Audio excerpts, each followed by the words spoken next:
no fade out, just straight to the show. That's how we do it. What's going on, everybody? It's Friday night, 7:30. Y'all know what that means. It is time for Panhandle Fishing Report. I'm your host, Mike Smith, Smitty of Smitty Surf Fishing, and with me always is my co-host, fresh back from a cruise. And very relaxed and extremely tired and a lot fatter than I should be. It's Demo from Finding Demo Surf Fishing Podcast. Welcome to the weekend, and it is going to be an interesting one. I've been checking these weather updates when I could, and it's September. Yeah, we got a lot to talk about stuff with the weather, brewing. There's a lot of stuff out there. Headed that way. Hopefully, the forecasts stay as they're predicting. It won't head to this area, unfortunately, though, but it will make a curve with that low pressure coming in through central Florida, which you guys over in that area that watch the show and stuff, make sure you guys are getting ready and preparing because it looks like that's the way it's heading. Yeah, I'm in Orlando right now, and I already told my mom, I'm like, I'm going home tomorrow. You're going to get a gas can, right? You're going to recheck your generator, right? You're going to do this, right? It's like, all right, do I need to stay another day and give you one hurricane prep? So it's, oh man. But we were, when we were on board the Disney ship, we were kind of scrolling through the Weather Channel because, I had to see, go with the comments. Surf Fishing, how you doing? Good to see you there. JC, hi. What up?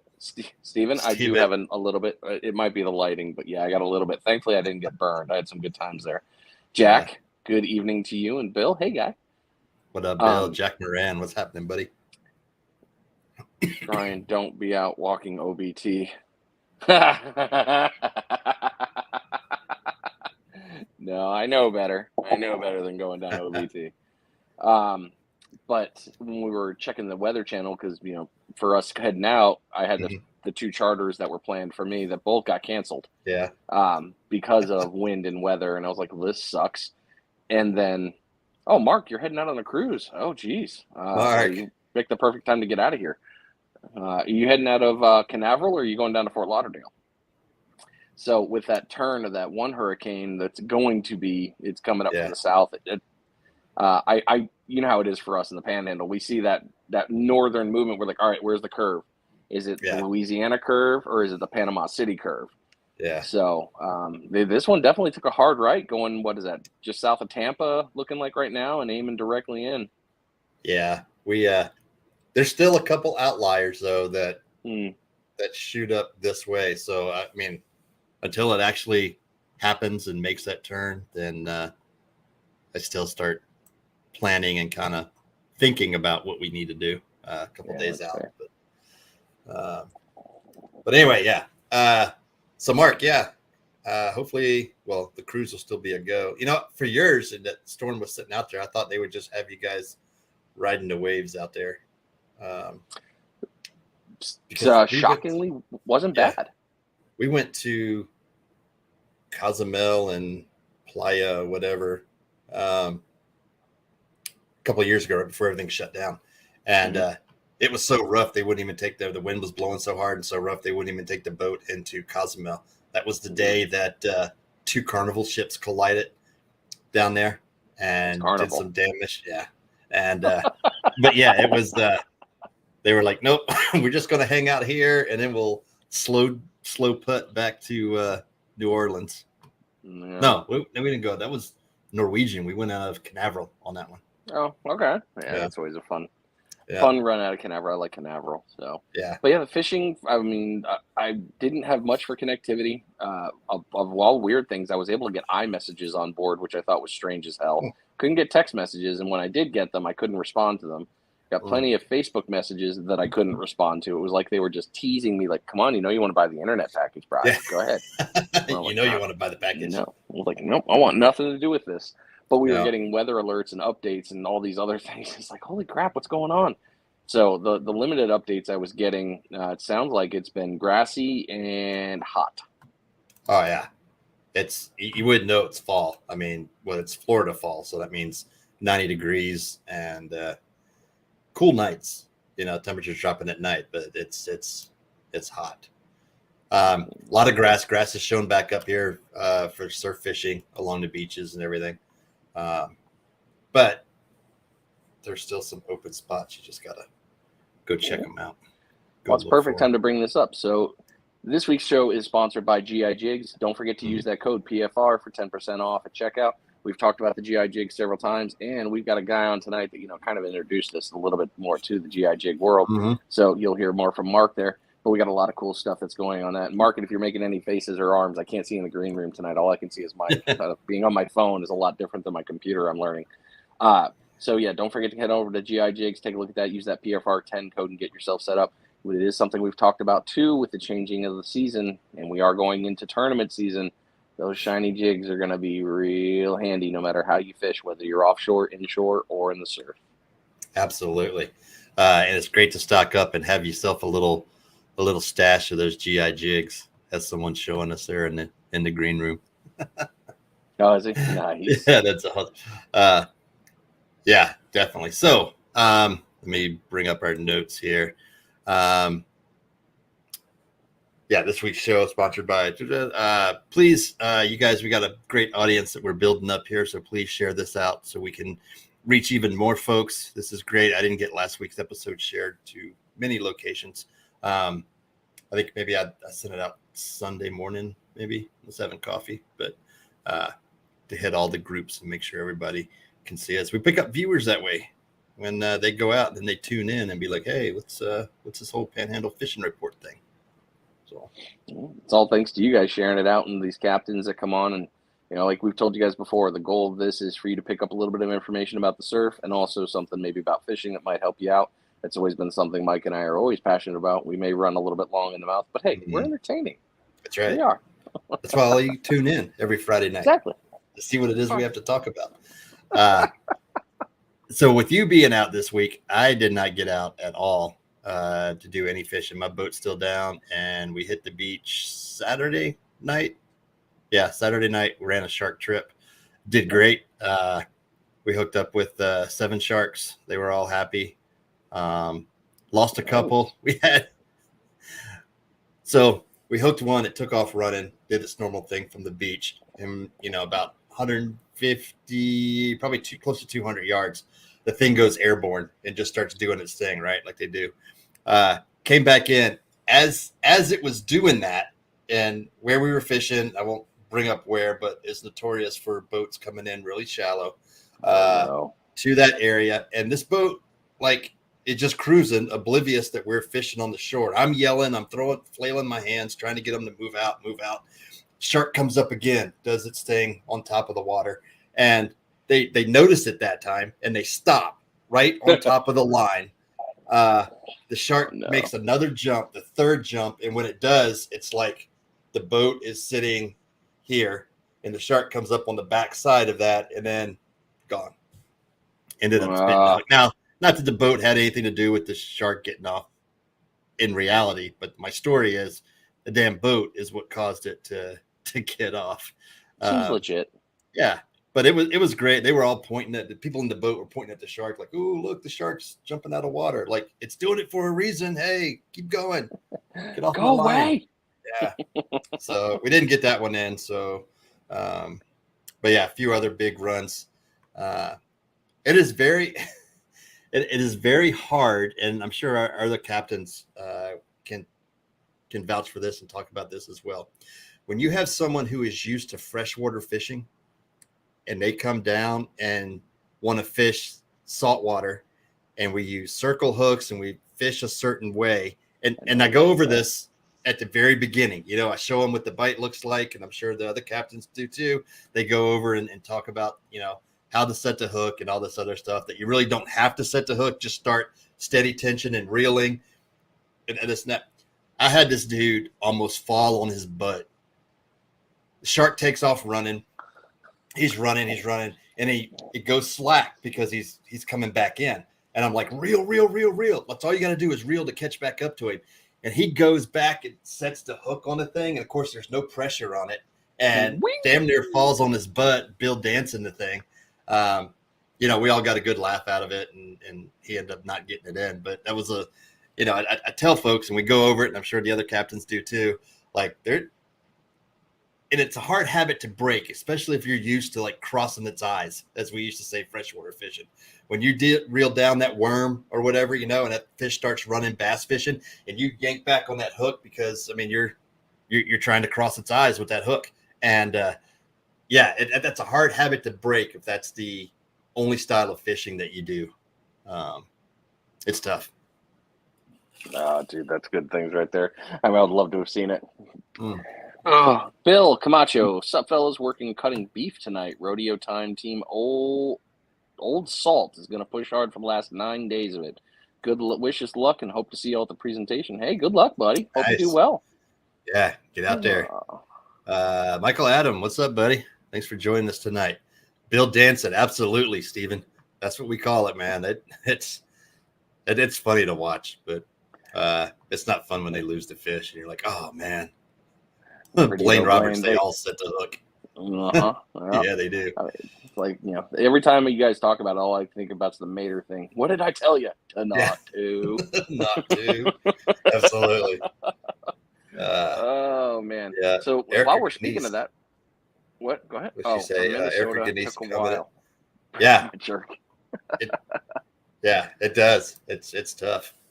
Go ahead. Since we're talking about that, let's get into that. So we have several. It's coming up on the month, and if y'all haven't signed up for tournaments in our area, we've got several between Florida and Alabama and Georgia. We've got a lot all going, not to mention on the East Coast. So if you're looking to get into tournament fishing, this is the month to really play into the game right there. So you got the Navarre Beach Fishing Rodeo running on October 1st and 2nd. And you can still pick up. Yep, go ahead. No, go ahead. No, you're first. You're first. There's lots of sponsors offering discounts right now. I know Half Hitch has a $5 off discount for the Navarre Beach Rodeo. Fish Gum, which is a sponsor, has a $5 off that he's posted or that they've posted. Tony and crew have posted out there on the Panhandle surf fishing page. So there's a chance to save some money. The registration right now. So make sure you guys are looking for those before you go register. Good call right there. Hey, yeah. And you can walk in. So that's always a nice one. You don't have to do the online. After that one, you got Hook and Line Sinker Seminar coming up at Flounders, October 3rd. Topic is redfish. There's a reason we call it Red October. Yeah. That's Hook, Line, and Sinker seminars out here on this side of town are brought to you by Hot Spots Charters. They do it at Flounders. It's a free fish dinner from 6:30 to 7-ish, right about then. And then they go into the seminar presentation. So get there early is what I would say to get a seat, because the last two that I've been to, there's been a lot of folks show up there that I don't think really are interested in fishing. They show up for the free fish dinner. And when you're there, you can definitely tell who those people are. And I'll just leave it. Yeah. That's always that. It's funny. It's like, come on, you don't fish, man. Back in my day. Back when we used cane poles. That's right. Well, going after the 3rd, you've got October 4th, Legendary Marine, Half Hitch, and 30A Light Tackle will be out there. The topic will be the Destin Rodeo Q&A. This is going to be the great spot for you to have all your questions answered for the Destin Rodeo, and it is a great tournament to see. Even if you don't fish in it, getting the chance to go down there and watch the weigh-ins and all those pieces and following on social media are an amazing time right there. It's a great event. Though it is pricey, but if you're feeling you want to get into the game, that is a really good one to get into. It looks like weigh-ins every day, every single day. There's something going on, a different species coming in. There's a chance for somebody to beat the record. You know what I mean? So that's a great time down there. And speaking of the rodeo kicks off on October 1st and runs till the 31st. So it's a full month-long tournament. All the information is up there on the website. We won't go into it in depth here, but if it's something you're interested in, take a look at that and get yourself set up, whether it's a team or individual. And if you have questions tonight, while we're speaking of rodeo, if you have questions, we have somebody on here coming up, our first report, who will be able to answer them. So start thinking about those. If you want to ask questions about the rodeo, he'll be happy to answer. Very nice. Very nice. Very nice. The Goodbye Pompano tournament, hosted by Lost Key and our good friend Perdido Blaine. Going to be running from the 13th of October to 15th October. You can still register if you go ahead and call in to Lost Key. They'll take the payment over the phone and get your spot set up for there. Lots of great tournament things that are going to be coming from that, to include a couple of carts available. There's we got photos of the grand prize for tonight's. We'll be showing. Very nice. I think it's pretty sweet. It is. Not gonna lie, it is sweet. I've already got a name for it when I win it. So I hope you do, buddy. I hope you do. Thanks. It's an uphill battle every time against some friggin' ridiculously good anglers. Oh, hell. All right. And then we have a little curveball for you. For those of you that are over in the Alabama side, there is, sorry, as I'm reaching over to another screen here, because I'm on my phone. The No BS tournament is Sunday, September 25th, from 5 a.m. to 3 p.m. You can take a look at that. It is done by, and I'm going to butcher it every time, Bon Secours Butchers, Secour. It's going to be held at the Royal Oyster Bar in Gulf Shores, Alabama. It is going to be Alabama-style redfish, 3 total. So you can fish here in Florida, but you can only keep 1. So might be worth shimmying over a little bit. But if you're wanting to get in the game with that, take a look at that 2022 No BS, BS tournament. And you can still sign up while you want right now. There's a limited time, and they still have a ton of sponsors and good stuff to give away. So winning should be pretty fun. Yeah. William Camacho just brought up the PCB rodeo starts tomorrow and runs 17 days. So that's their rodeo over there at PCB. I'd have to see where all they got lots of catalogs, land-based kayak, 26 and under, several more. Awesome. We'll have to post a link to that one too. Yeah, Camacho, if you can, drop one if you wouldn't mind hooking it up there, helping us out. I know you're cutting meat, but if you're willing, I'll give you your rod. You still got it, don't you? I do. I know he's going to be around soon. We'll end up linking up to get that one taken care of. Deerfield, what is up, buddy? Hey, Brian and crew. I got a little something in the mail today from those guys. Can't wait to get it installed tomorrow. You need to talk about that in the show. Yeah, Brian hooked me up with a heavy duty handle for my cart since mine broke, and got it out. I called him like over the weekend, and it shipped out Wednesday and had it today. So awesome. Appreciate that, buddy. And there's going to be some more stuff coming. I can't wait to. I'm looking forward to seeing it, dude. The money pit grows. Yeah. Michael, no, you are not. It is not you. Yes, they are extremely leader shy lately. And it is, there's been a few people that have talked heavily about it. One being Tony with Fish Gum. He went, I believe, Tony, if you're on here, correct me. I think you said he went down to 10 pound and a size 6 hook. And using live bait. Those are what I've heard. But yes, they have been extremely finicky. They're finicky fish in general. I was speaking with an individual at the boat ramp last time I took the boat out. And they were saying, which is another thing I should have brought up at the last. Anyway, squirrel. He was bringing up like Pensacola Bay right now is full of them. They are everywhere, but you really definitely have to be light leader. Like Jack Moran just chimed in, free lining bait with light leader is key for big mangrove. Dropping it right down into your chum, letting that go out. But yeah, they were saying the same thing. Now, 10 pound is okay if you're going after some of the smaller ones, but the larger ones, I would say you'd want to 20 at a minimum, because they're going to fight and they're tough. And when they get down there and get running, they'll definitely get you in there. And Facebook user, not quite sure who you are, but chum, absolutely. Have your bait pre-cut up, toss that stuff out there, free line your hook down there with it with the submerged in a bait. When I say submerged, just make sure it's all in there and just free line that down so it sinks at the same rate as your chum does. That's the key right there. You don't want to chum and see them and then toss to them, because you're going to scare them, spook them, and then they're gone. But if you chum them up, bury that hook. That's what I was trying to say, Jack. Thank you, buddy. yeah, once you chum and you make that toss into the water, make sure your bait's ready to go and you're free lining with it, because you want all that to sink down together. Because when that frenzy happens and they come up, and that happened to us in the bay the other day. Twisted palms, okay, gotcha. That happened to us in Pensacola Bay when we were chumming them up, and Jack hooked up on a monster and it took him straight down. Like as soon as he flipped over the bail, because he was free lining, and as soon as he flipped it over, it was like zip, pink, and it's done. Ah, dang. Thank you for the new jewelry and new piercing. Have a Yeah, great day. exactly. So while we got the tournaments on there, we're moving into a question of the week. So as always, we ask you, go ahead, please chime in with your answers on here. So this week's question of the week: thoughts on tournament fishing? Do we need more tournaments or less tournaments? It's all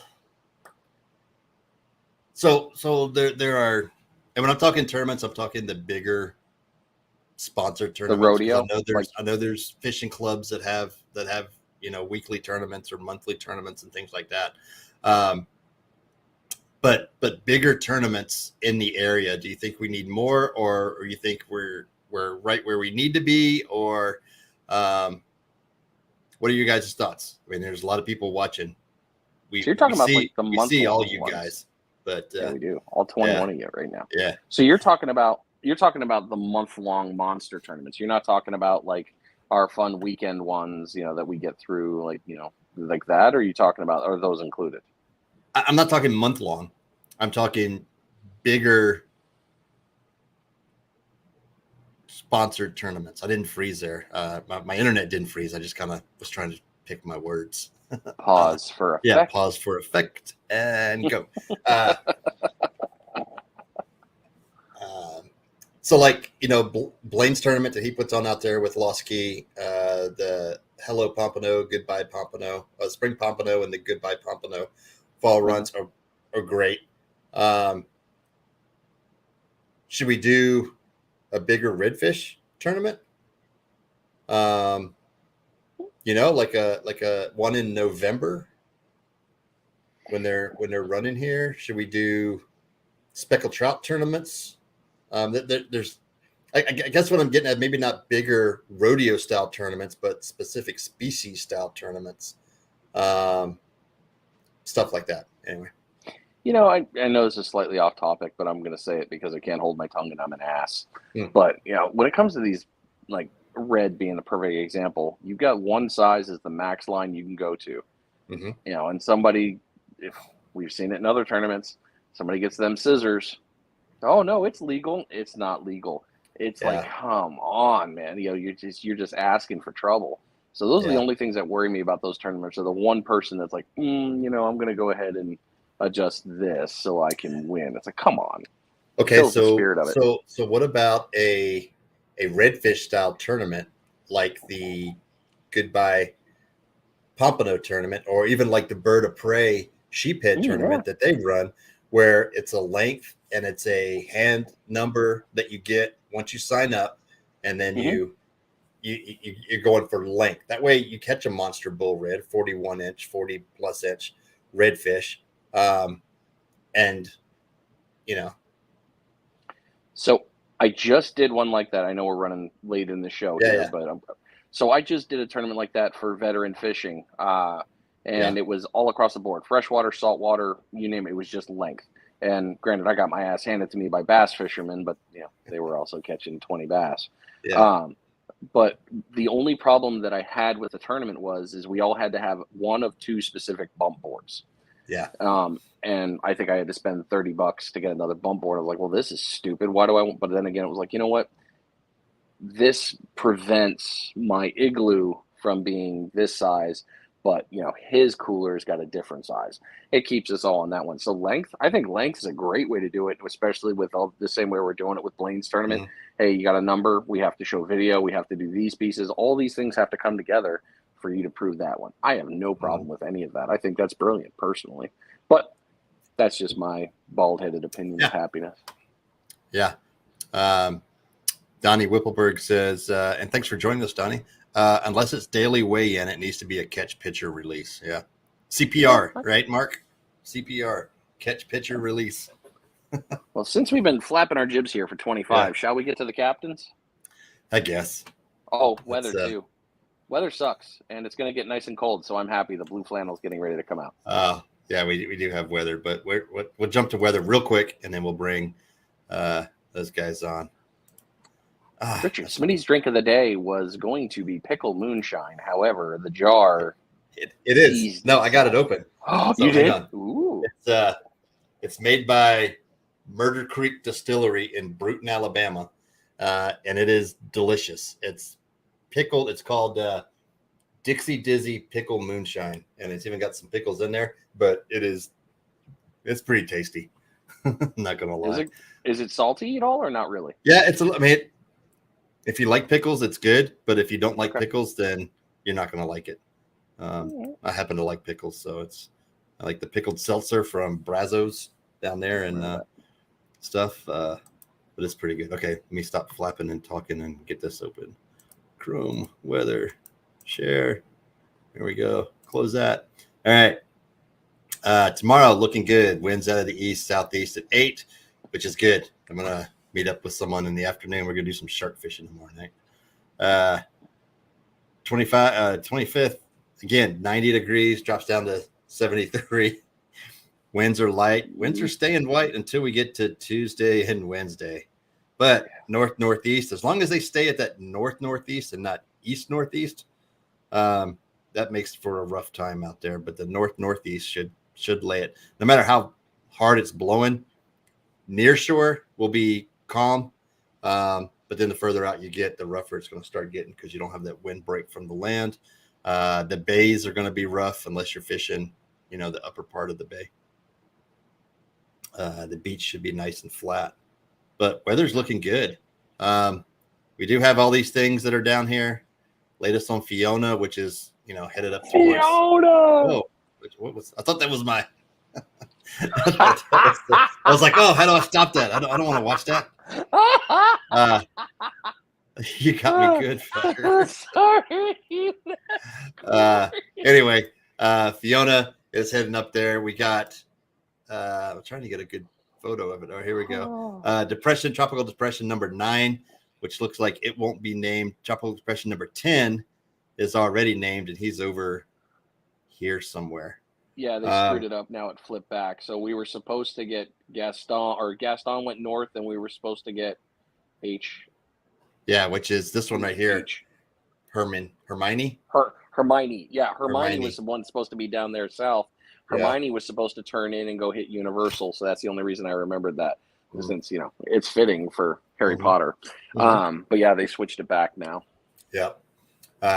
So like we said in the very beginning, I'm not going to enlarge this one right here because it'll want to play stuff. But as it's starting to curve up, that cone. I mean, what's that? Apalachicola area on the outside of the cone. So, the storm could go anywhere in here.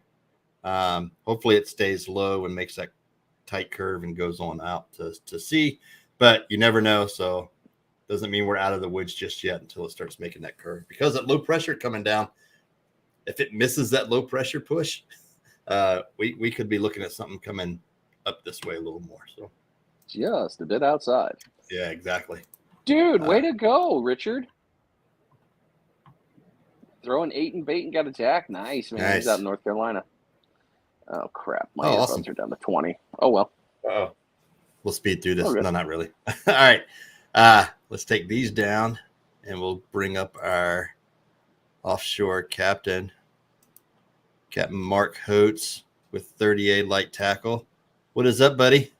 Hey, guys. Thanks for having me on. Welcome to the show. It's been a while. It's hard to sit back there in the green room or whatever listening to you guys because I have so much to talk about. And every time we bring something up, I can see you're like, yeah. Yeah, I'm probably a terrible person to have a thumbnail in the corner down there. So while we got you on here, let's visit that leader shy snapper question. Yeah. What are your thoughts? You did it. You hit it on the head. I think a big thing and the big takeaway, without giving away all of my secrets, the big thing for us keep that bait looking as natural as possible. If it looks different from your chum, if it looks different from your live bait, if it looks different from whatever you're doing, they're gonna know. So for us, the more natural, yeah, I see the comments say secrets. Yeah, the more and I get in an uncomfortable spot sometimes because there is a lot of time spent out there to figure stuff out. But honestly, like I'm happy to share things with people. Like if you're watching this, like you're trying to learn, you don't just think you're cool by having a boat or whatever. Like you're trying to learn something. You deserve to know. So the big thing, and you can take that however you want. Make that bait look like something that they want to eat. Yeah, absolutely. And you said it. Make sure it looks like the chum that you're using. So if you're throwing chunks of fish, I wouldn't throw a squid down there, or chunks of fish and throw shrimp. You may get lucky, but have it look natural is the biggest thing. Although I mean that's what I tell you to do for sure. But then on my boat all the time too, I look at people and they're like, "What about this? Have you ever tried this?" And like there was one day, and I don't want to tell you the bait that it was, but we dropped the sabiki rig, and I caught 6 of something I wasn't expecting, and I started laughing and just threw them a whole bunch in the live well, and we get out to a big snapper spot, and I'm like, "Guys," and then one of the guys was like, "Are those good baits?" And I was like, "I don't know. I've never used that before." And as soon as we got there, I hooked one on, or I put one on his hook, and I said, "Dude, drop this down, see what happens." And he hooked like a 30-inch red snapper. And I was like, and he was like, "You knew that was the thing." I was like, "I had no idea that fish worked." So seriously, I'd never used that fish before in my life. And I'll be honest, I had never really seen that fish. And we didn't kill them. So whatever. what's the next topic we're talking about? So I really want to say, I won't. Okay. So what has been happening this week, bite-wise? So for me, this time of year, I start getting really ramped up for Blackfin. I think this year everything's been a little later than normal. I mean, we've talked about it a lot of this year. The patterns in history and the dates and the records that I have, and I take, and if you guys don't, which I'm sure you do, but whoever's watching, I write everything down, and I do it for a number of reasons. But what I was catching them on, and where, so that now like I can look at it like, hey, it's almost the first, it's almost rodeo time. This time last year I was doing this and this was working. This year all of those patterns have shifted later. So for me, I'm ramped up for Blackfin. Like that's my, like, any day now. And we all joke the local legend is the last moon cycle in August. Right. And you've seen on Facebook, and thank God for social media, because everybody posts. You can't catch a fish without posting it anymore. Oh, yeah. But it's a requirement. It's a requirement. It's yeah. So Blackfin have started to show up. So for me, like that's my favorite. Like that's something I like, whether it's just the fight of it on light tackle, the EKG the meat of it, and that's the time of year where I'll implement my random captain tax, where I take some of their fillet at the end of the day. That's a fair tip. Yeah. So no, it's, for me, that's what we get going for. But in doing so, obviously and you've heard the Blackfin seminars and a lot of the stuff that I do, and especially Tim, that we talked about. Most of the Blackfin fishing is over other spots anyway, whether you're flat, it's the same as king mackerel fishing, just with different leader, in my opinion. And not, so that, long story short, fish like you're fishing for kings, but with fluoro. Michael, Blackfin tuna, sorry, I saw that pop up. So for us, most of the Blackfin fishing is over a good bottom spot anyway. So while we have flat lines, while we're chumming tunas to the boat, we're bottom fishing. And there's been a lot of talk tonight about the tournaments and the rodeo. We've caught a lot of big amberjack in the past couple weeks. And when I say big, I mean we won the rodeo 2 years ago with like a 45-pound amberjack, and I think we had one not too long ago that was, I don't know, pushing. I don't want to exaggerate, but maybe pushing 90. Yeah. So I think whatever is going to win the rodeo this year is going to be much bigger than normal because the amberjack bite has been awesome lately, and that's from 4 miles off the beach to some days we've run out a lot farther with some friends and done some stuff. So amberjack bite has been good, but I also think, and I'm torn because the water for a while was black. Yeah. Smitty, you were out there, like you saw how dirty it was. Mhm. You could see 5 feet below the boat. Yeah. It seems like it's a little bit clearer, and I really am excited to see what this storm does to the Gulf because I think we kind of need something to stir up the water a little bit. Yeah. So I'm excited to see what happens there, but I do think that the red snapper have moved in a lot closer too. So those fall dates, the red snapper that we're going to get, I think are going to be pretty fun and pretty easy days. Yeah, that's coming up. What, October 8th, 9th is the first weekend, and then the following weekend we get, so, and those are only for those snapper dates are for recreational fishermen and state water guides. Federal boats are not allowed to catch snapper during that time, those seasons. So if you guys are coming down, you want to go catch snapper, that's something you want to do this fall. Make sure you're asking those questions if for the captains to make sure you can go get them. You don't want to book with someone and then come to find out you can't go out and catch snapper. And but the and also and that's why snapper's not a division in the rodeo, just because it's not fair to any individual area. So like for me, we'll be able to keep snapper for the 11 days or whatever it is. Yeah. But those big federal boats, they definitely have their advantages too, with range and bathrooms and air conditioner and all that stuff too. So, but they got a longer season during summer. Right? They were at additional 12 days or something like that. So they get a little. I mean, it all worked out for everybody. So in the end, which is good. But that's one of those things that we could talk about. I mean, there's no red snapper tournaments. I mean, you figure once the Brian laughing, but once the dates are announced for the upcoming season, you could plan a red snapper tournament. Your limits too, right? Just like redfish. There are a number of tournaments on the harbor out of Destin every year. Boathouse does the Summer Slam every year. So there are a number of stuff like that. For me, I love the Destin Fishing Rodeo. It's kind of the best time of the year.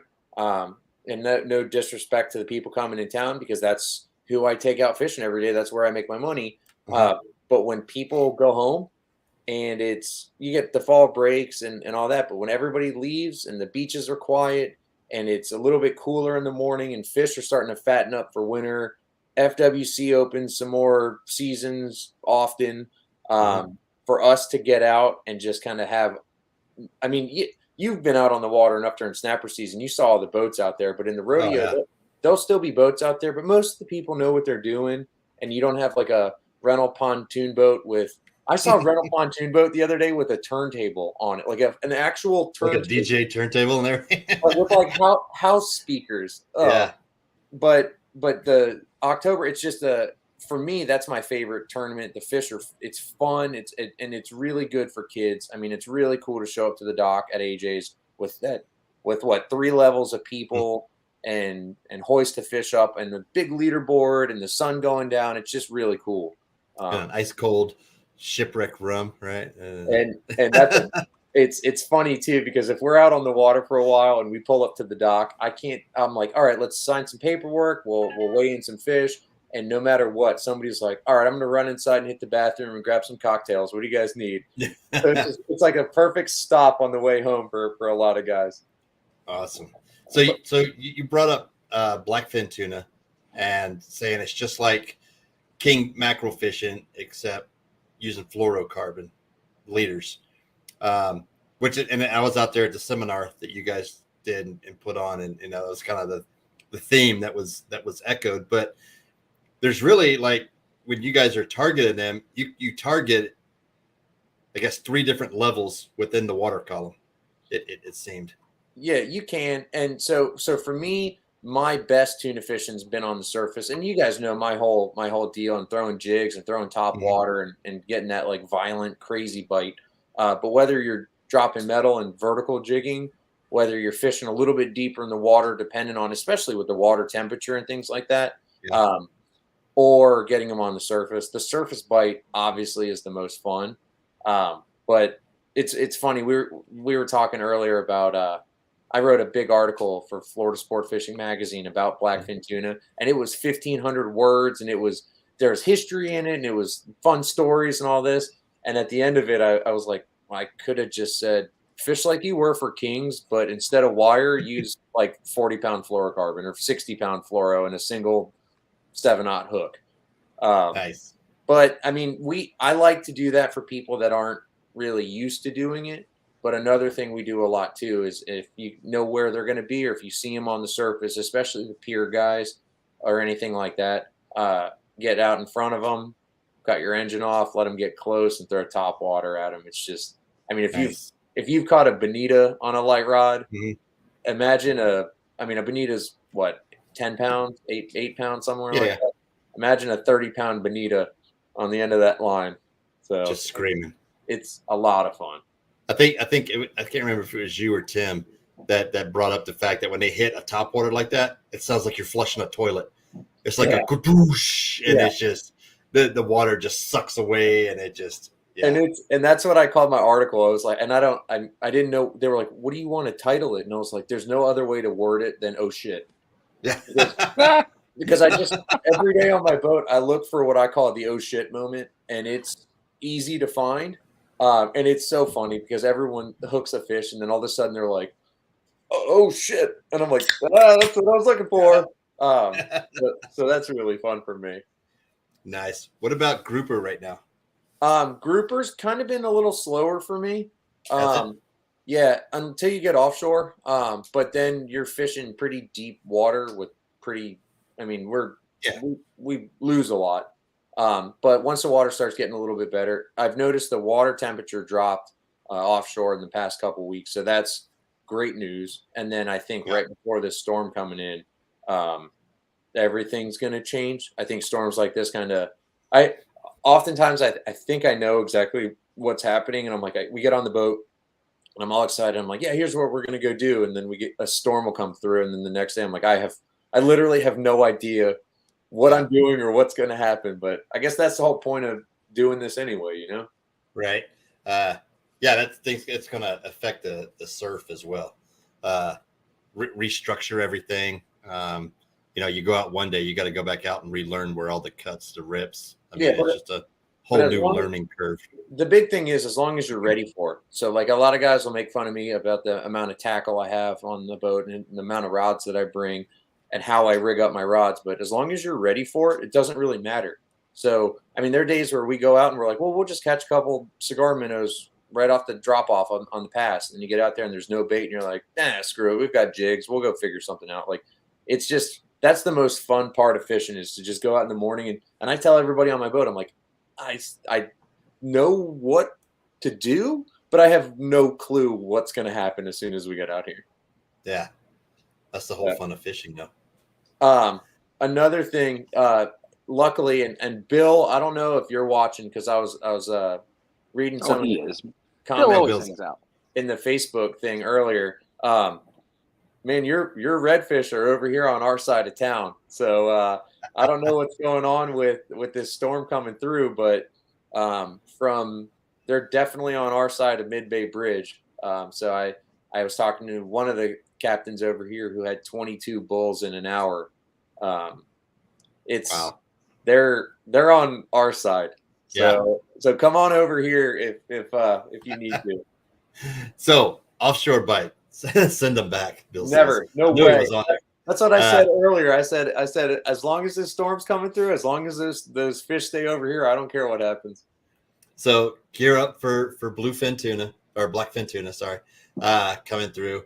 Amberjack is really hot right now, and get ready, gear up for the rodeo. Yeah, if you're over in that area, because I mean all the different species to bring in, all the different. I mean, there's categories. If you guys haven't done it, just Google Destin Fishing Rodeo, and you'll be able to get up in there and see what all the categories are and everything. It's every species of fish that you're allowed to keep. They'll have shark open. They'll have everything, but it's really a fun environment, and little things like kids. I love, and winning divisions and checks and glory and plaques or whatever is cool, but it's really for people and for kids. So anyone under the age of 13 that weighs in a fish, they will give them a fishing rod and reel. And it's funny because the guys at the dock, honestly, between the three of us or whoever's watching, you could have a kid weigh in a cigar minnow or a pinfish, and they will give him a rod just because it's to promote fishing, the town. Yeah. It's just a really cool environment. I love doing that. And you get a nice Saragossa. Is the rod and reel they give you. So I mean, no, you don't. I'm just joking. You don't. Abby will be go ahead and bring in that's what I figured. Abby, you are now 12, and she is. She's 12 as of this week. She turned 12 while we were on the cruise. Yeah. So we can do that, and then let's see here. We can go over to Justin's house and go get the girls. Yeah, there you go. So we're golden. We can get all Saragossa up. Yeah, it's a lot of fun, and there are other tournaments too. Bay Baits would do a fall redfish one, and then Skinny Water Culture and Local Market in Destin would do a fun fly fishing tournament. And Larry, I don't know if you're on there. Larry, Larry's on here. That's a really fun. It's all catch and release, and where I used to live, we did a lot of catch and release tournaments, like you said, with some kind of token. To put on your hand or something, and I like that a lot. Until, and if I could give a tip of the week, it would not be this one. But that catch and release thing was fine until we found that somebody took their ruler and cut out about 4 inches and glued it back together in the middle. Oh, so if you are cheating in a tournament, that's So all right, So Larry, don't do that. You should be banned from all tournaments here on out, and a big scarlet letter on your chest to wear around so everyone knows, because it's all about having fun and everything, but a lot of people take it really. That's like people that would catch big bass and keep them pinned up somewhere and then go, fish them out during the tournament and be like, hey, look what I just caught. Or like you said earlier about people cutting tails. We definitely saw that. I've seen that in person before, and we weren't really happy about that. Happened in the rodeo last year. Yeah, but the rodeo here too. Another thing, in case you guys haven't done it before, one thing, one actual tip is about gutting the fish. Most of the fish species need to be gutted, and if you haven't gutted a fish before, and keeping it intact and keeping it as heavy as you can, there's a way to do that, and it's a little tricky to do sometimes when you're driving a boat in the harbor, waiting in line, and trying to gut a fish to get it up on the dock, because they'll look at it before they hoist it up and all that stuff. So. Yeah. Just in case anybody does go weigh in a fish, just gut it. Yeah. Rolling mullet. Calling them out. That'd be a whole conversation. Yeah. Anyway, awesome, buddy. Stuff out in the outside. Great report. If folks want to book a charter with you, especially during snapper season coming up or the rodeo, how do they get in touch with you?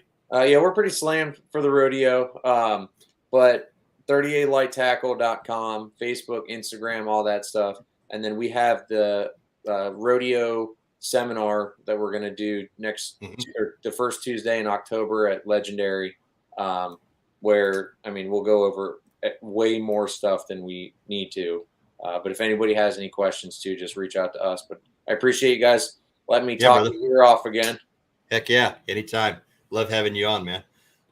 So y'all good out there. Go follow Capt Mark on all his social media and everything. Appreciate it, buddy. We'll see you next time. Right on. Thanks a lot, guys. Later, bud. Later, bro. All right. All right. Rocking out from the offshore side. The offshore report was brought to you by Gomexis. Use code SURF on Gomexis.com to get 10% off your order. We're heading on to the inshore side now. Our inshore report has been brought to you by Waterland Sunglasses. Use code SSF and you'll get 15% off. That's SSF for Smitty Surf Fishing. Head on over to Waterland Sunglasses. He has them. He has several pairs. A couple pairs. I can tell you how much he loves them. So Without further ado, going into the offshore, Captain Justin Thomas of Flat Spot Charters out of Panama City. Good evening, sir. What's up, fellas? What's happening, man? Good to be back, man. Good to be Still back. digging the stash, man. Look at that I thing. love the It's epic. stash. Appreciate it. It's typically a fishing season deal, and then it comes off, but we'll see how that goes. It's got to be a permanent now. I mean, As a charter captain, like it's Yeah. always branding. fishing season. Yeah. Yeah, I know. Yeah, no. Well, let's go on to the fun stuff for you. You've been waiting in the green room patiently. We appreciate that. What about you? What do you got going on in the old inshore world? What I can tell you is just try to find some cleaner water. It's getting better, but it was, I mean, I know you guys said it was black out there, but for me, it's been, super muddy and just terrible. The fish are still there. It's just you're going to have a hard time getting them to eat anything. I mean, they're there. You can see them there, but it's hard to get them to bite when they can't find the bait. So it doesn't have, I'm not talking like gin clear. You don't need to find that, but you need to find something where there's a little bit of visibility. So like as the week goes on, it'll get better until the storm comes through and blows it out again. But that's what I've been doing. I've been pulling into spots where I'm like, I know there's a ton of fish here, and I look at the water and I'm like, nope, we're leaving. Wow. Really? Yeah. Oh yeah. It's like we could sit there and, I'll have clients that are like, oh, but I see fish over there, not tailing, but waking, and I'm like, yeah, it ain't gonna matter. So you as an inshore guy, do you get the question all the time? I see fish jumping over there. Let's head that way. Do you have to explain to them that it's mullet and it's not really anything that we're going to target? I do. I tell them the truth. Like I've had really bad days where I didn't want it, but I always tell them the truth that that's a mullet. I had that on the beach the other day, and they were jumping, and the guy's like, "Let's catch those." I'm like, "We can't catch those." Yeah, maybe if we had a catch, we could catch them, but you could go the easy road. You could go the easy road and play it off, and and at the end of the day, be like, "Well, we were around them all day, boys. It just wouldn't bite." But wow, just one day, guys. No, I tell them the truth, and I don't have a good answer as to why they jump either. I've read every theory there is, but I mean, they just do what they do. Yeah, I got another question for you, but I'll ask you offline on that one. Fair enough. Anyway, it sounds like I wouldn't be ready for that one. No. Trout bite, redfish, flounder, what we got? So find some fishable water. Okay. Redfish on topwater has been fantastic. Really? Yeah, it's been great. Like, I mean, we're not talking 100 bites, but we're getting plenty of bites, and they're good bites. You know what I mean? Solid. So solid fish. Yeah, they're good. The trout are still they started to pull up there for a little bit and stay on the flat a little longer, but they're back in like, I'm fishing anywhere between 8 and 12 feet. Really? Like if you can catch them up on the flats. Yeah, just like throwing jigs, but the big groups of them, they're sitting down in deeper water on like hard bottom. Gotcha. So if you can find an old dead oyster bar or something like that, there's going to be fish on it. Gotcha. So that's where like you can go fish flats and fish for redfish, and you'll catch trout. You're just not going to catch a grip of them. But if you want to catch a bunch, they're grouped up in those deeper little holes. Nice. Like they started to come up, and they were getting on the points, and then we had it get hot again, and they kind of pulled back off. Gotcha. Nice. So yeah, the top water's been good. So top water on the reds. What about flounders? Anything running in that one, or are they still not here yet? I caught a couple little ones, just kind of bycatch, You know what I mean? But I haven't seen any like great big ones yet. Yeah. And haven't I really know gone they, after specifically targeting. no, not yet. I mean, Yeah. if like, I know you could go out there at night and get them, Right. but like, I don't really, I don't know. I don't really mess with that. I'm not out there on my platform throwing tridents at them. Right. So that's something to bring up, though. I mean, we brought up flounder and stuff, but don't forget, up in this area, we got a closed season starting October 15th through the end of November when it comes to flounder fishing. They are closed for the spawn. Just like everything else, you know, trying to build back of the numbers. And the Gulf of Mexico seems to be the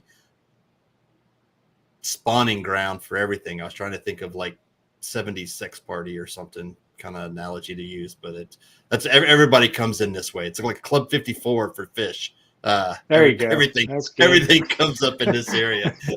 There you go. You got like another year where that reference will work, and then it'll be, nobody will know what that means. Nobody know what I'm Yep. talking about. Like, Club 54, what is that? Yeah, that's what Google it. you'll have to like learn. And I'm sure Mark and Bill and everybody know, like, you'll tell jokes out on your boat with clients, and if they're Yeah. younger, your jokes just don't work. Yeah. It's like, It's just It, not uh, relevant anymore. I always wait for them to bring something up so I can kind of gauge what their references are. Like I use a lot of movie quotes, especially Will Yeah. Ferrell type stuff. Oh yeah. And I said something the other day, and the guy's like, one of the guys was like, "If you ain't first, you're last." I'm like, "There you go. Yeah. You're getting it. That's your guy. Yeah, that's my guy right there."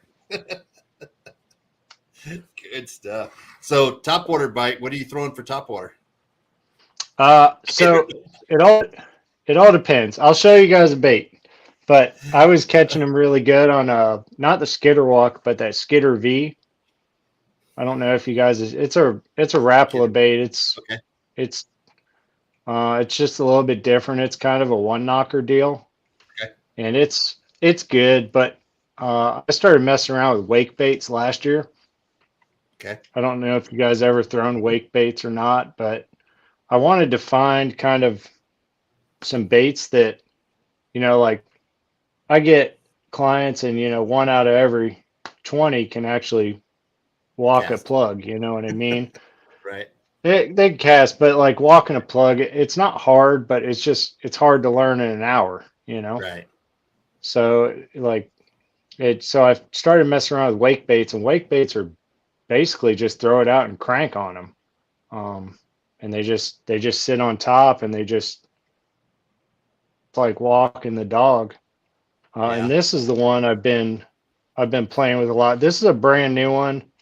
The good one that's all trash is out in the boat, but this is what the wake bait is that I'm using.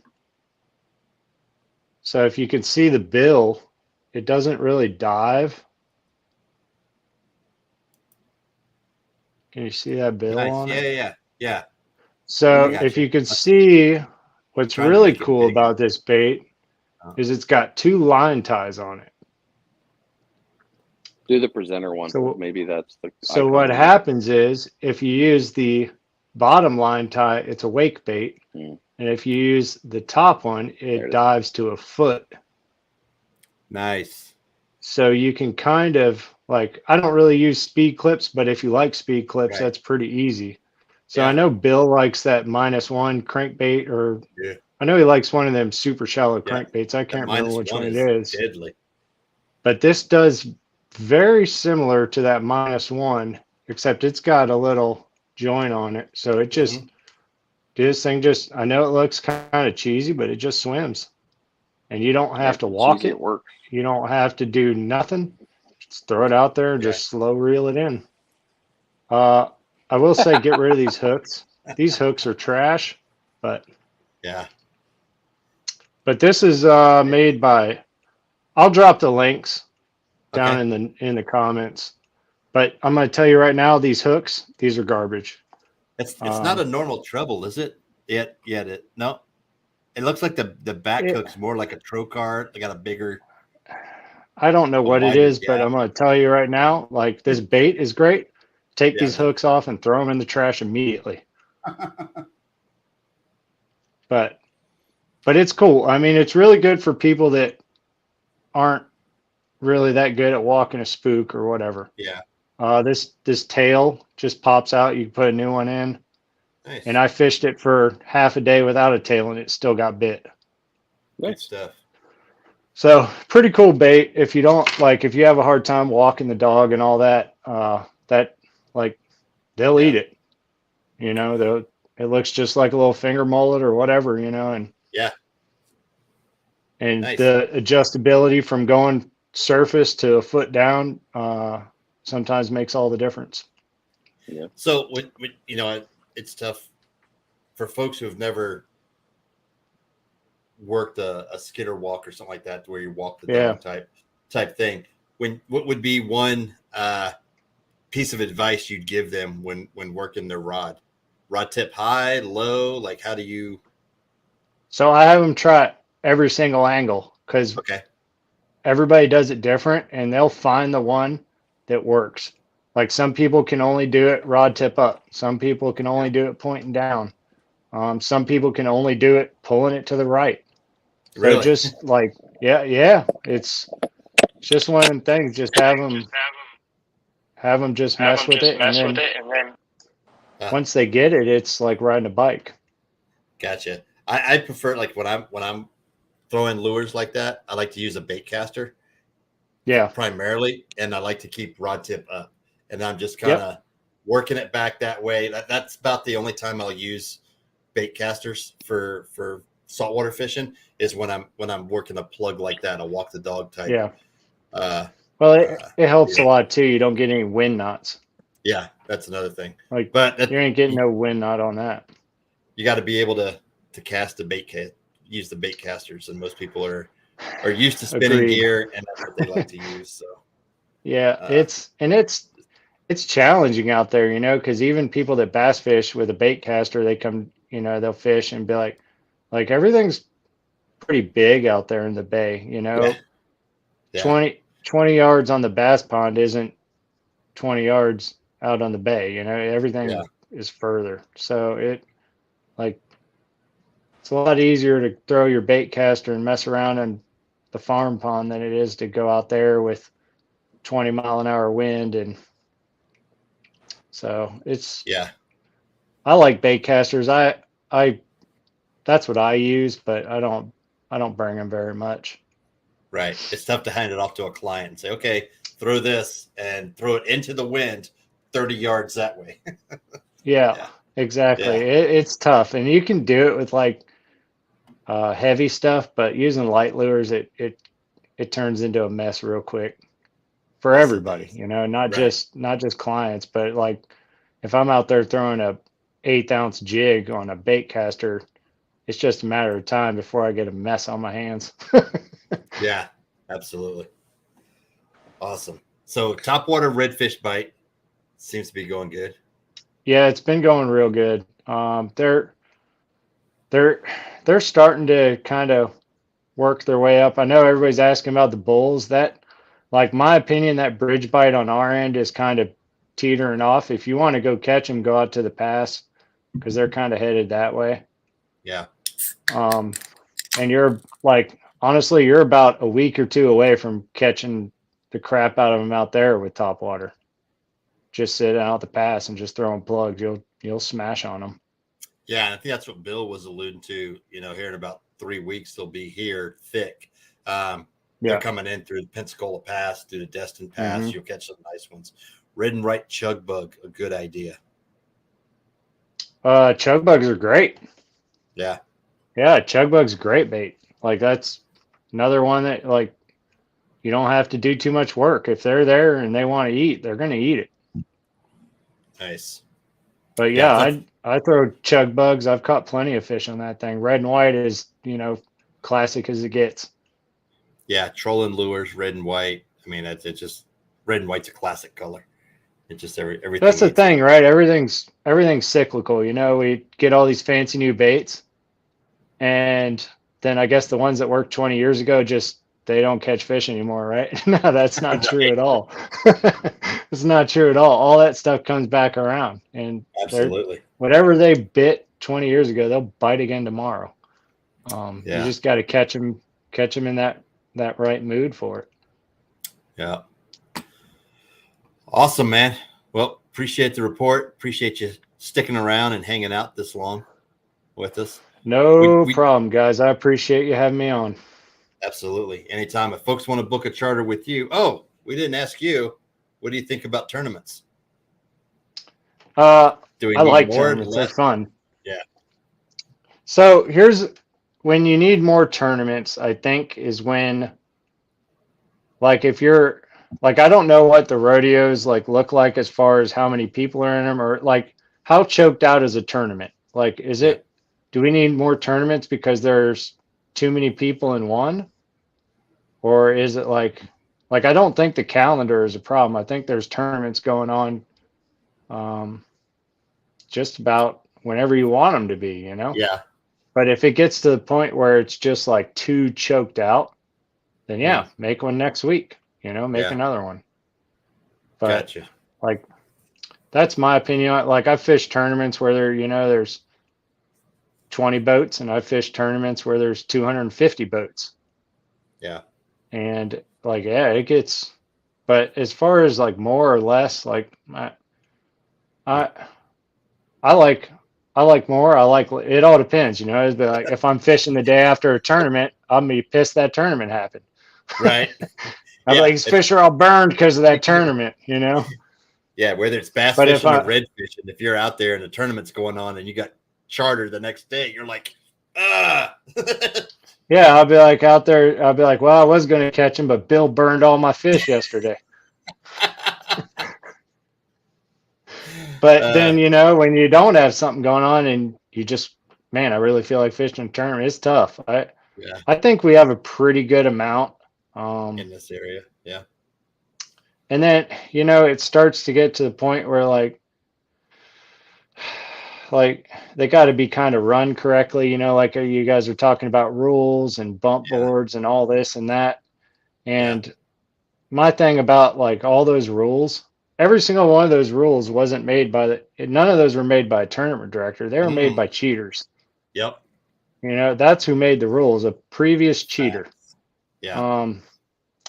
And if we could just have a tournament where nobody cheated and everybody's like, well, I just didn't catch them today, I guess I lost.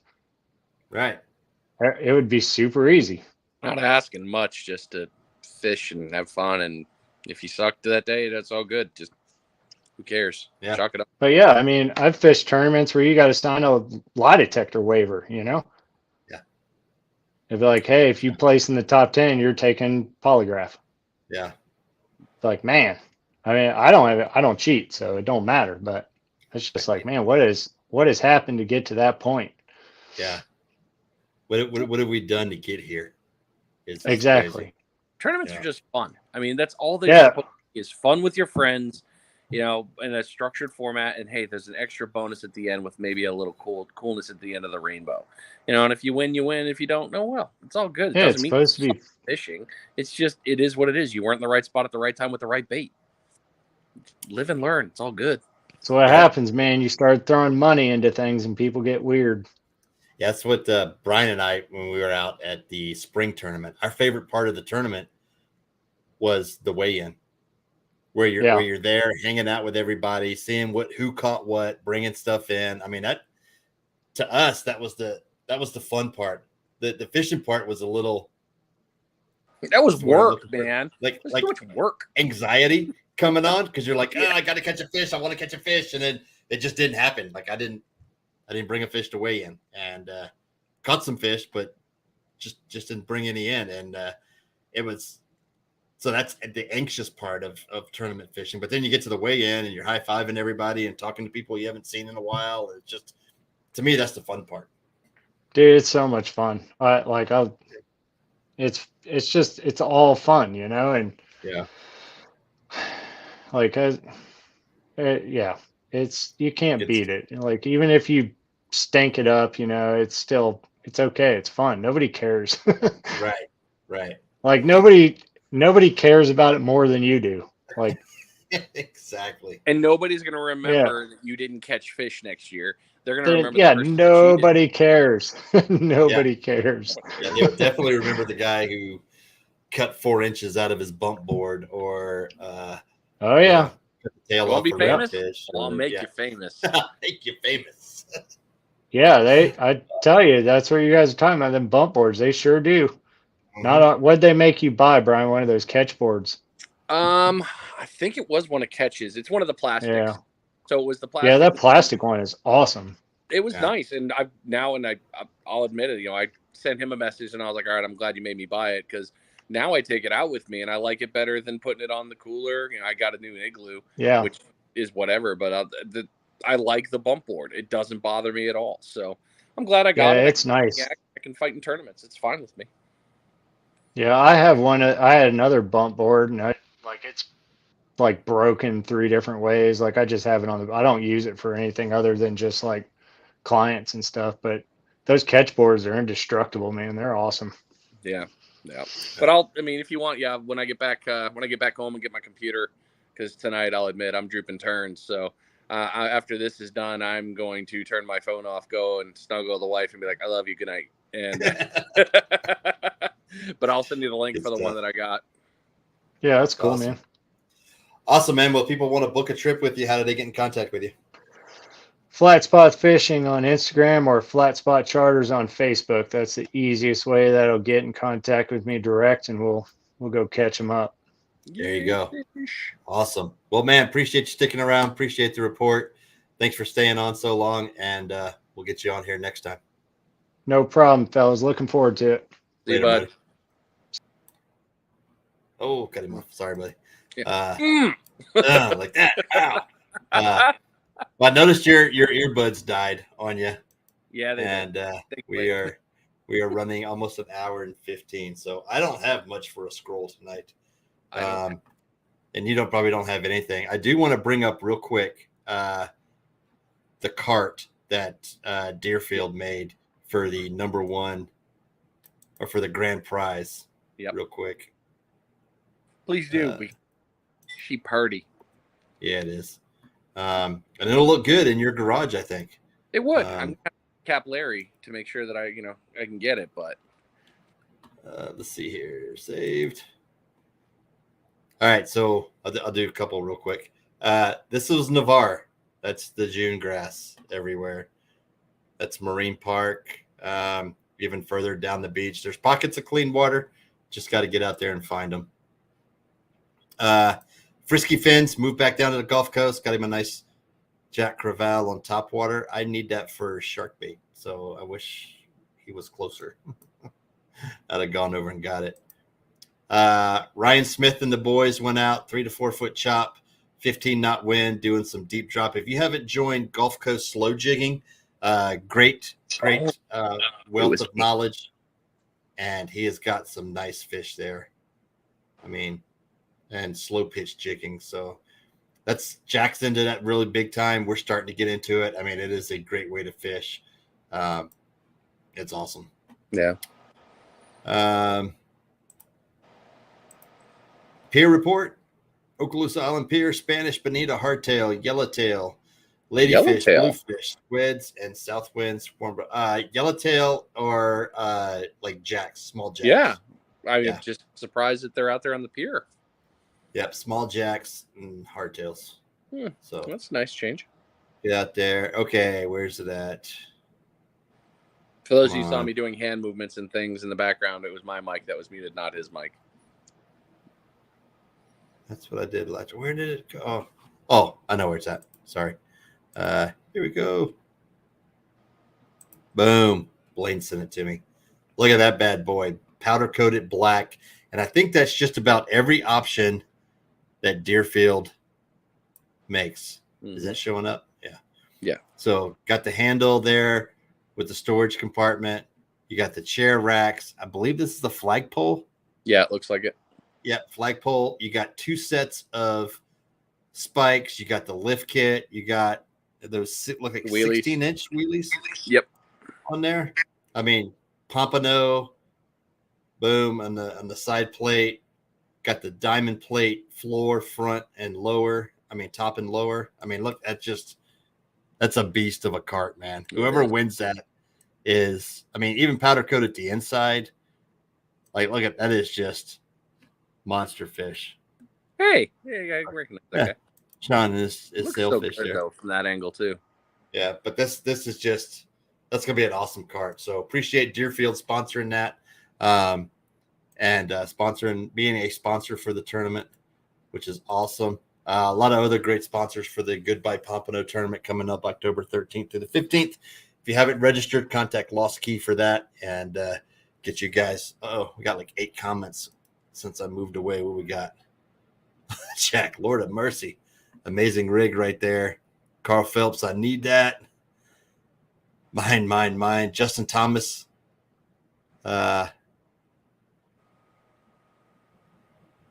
Dropping some stuff. Bill Lipscomb. 2 captains, 2 mentions. Must be doing something right. True story.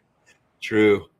Appreciate everybody tuning in tonight. Brian, appreciate you jumping on, man. Getting back. I'm sure you're beat, ready to call it a night. I mean, I wouldn't mind a nap. I've been in a food like partial food coma. I've been awake for too many hours enjoying the Disney fun. So, but it's good to be back. I look forward to being back on with you guys next week. Lots of cool stuff going to probably be happening. Keep your eyes on the weather, please, everyone. We've mentioned it before. We mention it all the time. Keep your eyes out there before you go out, whether it's surf, inshore, or offshore.